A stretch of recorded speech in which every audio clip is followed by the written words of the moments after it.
Hello दोस्तों, आज की कहानी है सिंदूर। सिंदूर से भरी मांग, हाथों में भरी भरी लाल चूड़ियां, पैरों में महावर का चटक लाल रंग, पायल बिछुआ साड़ी पहने हुए जब रूपा ने अपनी सहेली रश्मि को देखा तो ठहाके लगा के हंसने लगी और कहा, रश्मि तू और ऐसे तू तो बिल्कुल गांव की कोई गवार दुल्हन या एकता कपूर की सास बहू सीरियल की नायिका लग रही है।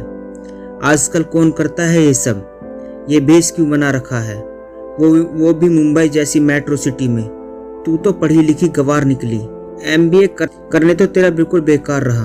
एक लगातार रूपे बोली और हंसे जा रही थी। तभी रश्मि ने कहा, अब बस भी कर, आ कमरे में चलकर बात करते हैं। कॉलेज में साथ पढ़ी रूपा और रश्मि दोनों मुंबई में रहती थी, लेकिन ये बात दोनों को पता नहीं थी। अभी महीने पहले ही फेसबुक से रूपा को रश्मि के बारे में पता चला तो उसने मिलने का प्रोग्राम बनाया। रूपा आज पहली बार रश्मि से मिलने उसके ससुराल आई थी, क्योंकि रूपा को ऑफिस और घर से छुट्टी बहुत मुश्किल से ही मिल पाती। रविवार शनिवार दिन घर के काम और बच्चों में व्यस्त रहती थी।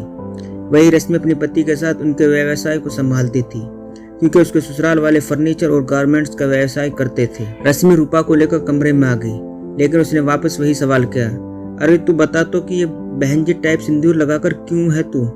तब रश्मि ने कहा, पहले आराम से बैठ यहाँ, फिर बात करते हैं। अब बोल, क्या बोल रही थी?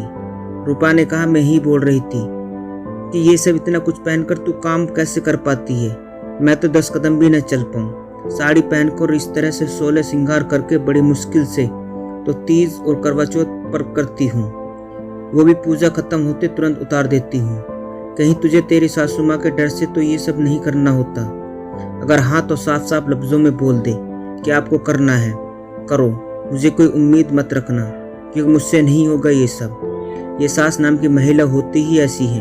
खुद भले न बहू रहकर सारे नियम कायदे निभाए हों, लेकिन अपनी बहू को सब काबू में रखना चाहते हैं। तभी रश्मि के साथ सुधाजी हाथों में चाय नाश्ते की ट्रे लेकर अपनी बहू रश्मि के कमरे में प्रवेश किया। रश्मि से मिलने आए उसकी सहेली रूपा उसकी सासू माँ को देखती रह गई। वो भी बिल्कुल रश्मि की तरह एकदम 16 श्रृंगार में सजी धजी हुई थी, जिससे रूपा का मुंह खुले का खुला रह गया। तभी सुधाजी ने कहा, बहू ये लो चाय नाश्ता, रूपा और तुम्हारे लिए।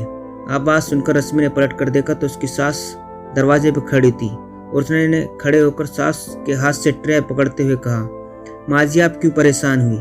मुझे बुला लिया होता या नौकर के हाथों भिजवा देती। अरे तो इसमें क्या हुआ? मैंने सोचा तुम बहुत दिनों बाद अपनी सहेली से मिली हो तो मिलकर बातें करो, मैं ही ले जाकर दे देती हूँ। अब दोनों आराम से बातें करो, कहते हुए रश्मि के साथ नाश्ते की ट्रे देख कमरे से बाहर चली गई। ऐसे क्या देख रही हो रूपा? मेरी सासू माँ बहुत अच्छी है, मुझे बेटी की तरह प्यार करती है, सिर्फ जुबान से नहीं दिल से भी। रश्मि ने रूपा को चाय पकड़ाते हुए कहा, अरे तेरी सासू माँ तो बूढ़ी घोड़ी लाल लगाम है, उनके श्रृंगार में कोई कमी नहीं। क्या बात है, वाह, तुझे तो पूरा बराबरी का टक्कर दे रही है। कहीं तुम दोनों ज्यादा टीवी सीरियल्स तो नहीं देखती, जिससे सीरियल तुम दोनों पर उसका असर हो गया? तुम दोनों तो टीवी सीरियल्स की सास बहू जैसे हमेशा फुल मेकअप में। क्या बात है? रूपा ने हंसते हुए कहा। तो रश्मि ने मुस्कुराते हुए कहा, अच्छा तब तो तुम हमें ऐसे ही देखने की आदत डाल लो, और ये सीरियल का नहीं हमारी सामाजिक संस्कृति का असर है। लेकिन मुझे तेरी एक बात समझ नहीं आई रूपा, इसमें बुरा क्या है? अभी तूने ही कहा कि तीज और करवा चौथ पर तू 16 श्रृंगार करती है, मतलब सिंदूर चूड़ी बिंदी सब लगाती है, तो रोज लगाने में क्या समस्या है? रही बात मेरी सासू माँ की, तो देख हर सुहागन स्त्री को पूरा श्रृंगार करने का पूरा अधिकार है, फिर उम्र चाहे जो भी हो, क्या फर्क पड़ता है? और एक बात बता, दुनिया की किस किताब में लिखा है कि सिंदूर लगाने वाली और 16 श्रृंगार करने वाली औरतें गवार होती है? तेरी सामान्य जानकारी के लिए बता दूं कि सिंदूर लगाना गवार होने की निशानी तो बिल्कुल भी नहीं। रूपा की बात को काटते हुए रश्मि अब बोलना शुरू किया, और रही बात सीरियल वाली सास बहू की, तो उनके फैशन को तो लोग कॉपी करते हैं। जैसे अक्षरा, कोकिला बहन, तुलसी जैसी श्रृंगार वाली मेकअप तो लोग पार्लर जाकर पैसे खर्च करके वैसे मेकअप कराते हैं, पार्टी और शादी समारोह के लिए। वैसे हर किसी को अपने ढंग से कपड़े पहन के सज संवर के रहना ही चाहिए, और मुझे चीज शुरू से ही पसंद है, तू तो जानती है। इसलिए जब मैंने अपने ससुराल आई तो सासू माँ ने मुझे एक सुहागन औरत के लिए श्रृंगार, सिंदूर और सज संवर कर रहने की क्या अहमियत होती है सब कुछ अच्छे से समझाया, और साथ ही ये भी बोला कि जैसे तुम्हारा मन करे तुम वैसे ही कर सकती हो और रह सकती हो, लेकिन मुझे ये नियम अच्छे लगे इसलिए मैं भी सासू माँ के बनाए नियमों का पालन करती हूँ। सुबह उठकर सबसे पहले नहा धोकर तैयार होकर ही रसोई में जाती हूँ। सुन मेरी मान, तू भी शुरू कर दे, सिर्फ तीज और करवा चौथ पर नहीं बल्कि हमेशा के लिए, किसी और को दिखाने के लिए नहीं, खुद के लिए। खुद को ही बहुत अच्छा महसूस होता है। आईने के सामने खुद को सजा संवार रूप देखकर श्रृंगार से लेकर कपड़े और खाने पीने तक पर मुझे पर किसी ने कोई पाबंदी या नियम नहीं लगाए। मैं अपनी ससुराल में सब कुछ खुशी खुशी अपनी मर्जी से करती हूँ। मेरे ऊपर किसी का कोई दबाव नहीं, समझी तू।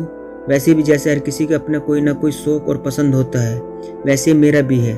खुद के सजे सवरे रूप देखकर और सिंदूर लगाना और चूड़ी पहनना तो मैं अपना सौभाग्य समझती हूँ। और तूने भी तो मेकअप किया ही है ना, सिर्फ अंतर तुझमें और मुझमें इतना ही है कि मैंने चूड़ी, बिंदी, सिंदूर, महावर लगाए हैं और तूने इन सबको छोड़कर बाकी सब कुछ लगाया है। तू सही कह रही हूँ ना। लिपस्टिक से लेकर काजल, मस्करा तक लगा रखा है, तो चूड़ी, सिंदूर और बिंदी क्यों नहीं। रूपा पढ़े लिखे होने का मतलब ये बिल्कुल नहीं कि अपनी सभ्यता और संस्कृति भूल जाएं। तू बता, मुझमें क्या खराबी है सिंदूर लगाने में। और रही बात कहने वालों की, तो बात बनाने और कामियां निकालने वाले का हम मुंह कभी बंद नहीं कर सकते। जिनकी आदत ही हो गई हो कमियां ढूंढकर किसी को नीचा दिखाने की, वो तो हर चीज में कमी निकाल ही लेते हैं। तो क्या हम औरतें अपनी पसंद को भूल जाएं? जबकि कायदे से होना तो ये चाहिए कि हमें अपनी श्रृंगार करने ना करने की स्वतंत्रता होनी चाहिए।